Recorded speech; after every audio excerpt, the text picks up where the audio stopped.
Hello बच्चों, चलिए प्रश्न को देखते हैं। प्रश्न है m द्रव्यमान का एक कण विरामावस्था से गति प्रारंभ करके एक समान त्वरण के अंतर्गत आता है। यदि समय t में प्राप्त चाल v हो तो कण को प्राप्त शक्ति है। हमें यहाँ पर 4 विकल्प दिए गए हैं, हमें बताना कि कौन सा विकल्प सही है। तो प्रश्न को आगे हल करें उससे पहले जो प्रश्न की मुख्य अवधारणा है उस पर विचार करते हैं। तो इस प्रश्न के लिए जो मुख्य अवधारणा है वह हो जाएगी कार्य ऊर्जा प्रमेय।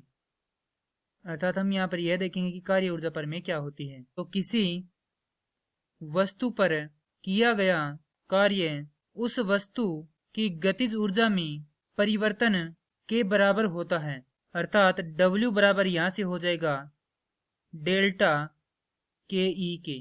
अब प्रश्न में दिया गया है कि m द्रव्यमान का एक कण विरामावस्था से गति प्रारंभ करता है। तो मान लेते हैं कि यह कोई कण है जो विरामावस्था में उसके जो वेग है उसका मान कितना था, v1 का मान था 0। अब जब वह गतिशील अवस्था में होता है तो उसके वेग v2 का मान हो जाता है v। द्रव्यमान m बराबर है बड़ा M और v0 से v को प्राप्त करने में लगा समय कितना है, t है। तो यहां से W बराबर हो जाएगा 1/2 m v1 का वर्ग घटाव माफ कीजिए v2 का वर्ग घटाव 1/2 m v1 का वर्ग, क्योंकि यहाँ पर जो अंतिम गतिज ऊर्जा है वह यह है और प्रारंभिक गतिज ऊर्जा यह है। तो हमारे पास जो परिवर्तित गतिज ऊर्जा वह आ जाएगी। तो यहाँ से W बराबर हो जाएगा 1/2 m। जैसा कि v1 का मान 0 है तो ये पूरा पद क्या हो जाएगा, 0 हो जाएगा, और v2 का मान v है तो ये हो जाएगा v का वर्ग।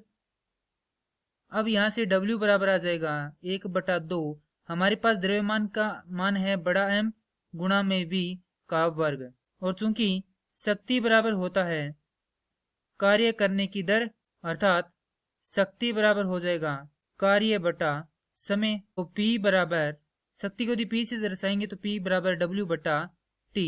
तो यहाँ से शक्ति बराबर हो जाएगा W का मान हमारे पास 1/2 m v का वर्ग भाग में समय है हमारे पास t। तो हमारे पास शक्ति का मान आ चुका है और ये क्या करना था, हमें ज्ञात करना था। अब यह देखते हैं कि यह कौन से विकल्प से मिलान करता है। तो यह दिए गए विकल्पों में से विकल्प 4 से मिलान करता है। तो हमारे प्रश्न का सही उत्तर हो जाएगा विकल्प 4। मैं आशा करता हूं कि यह प्रश्न आपको समझ में आया होगा। धन्यवाद।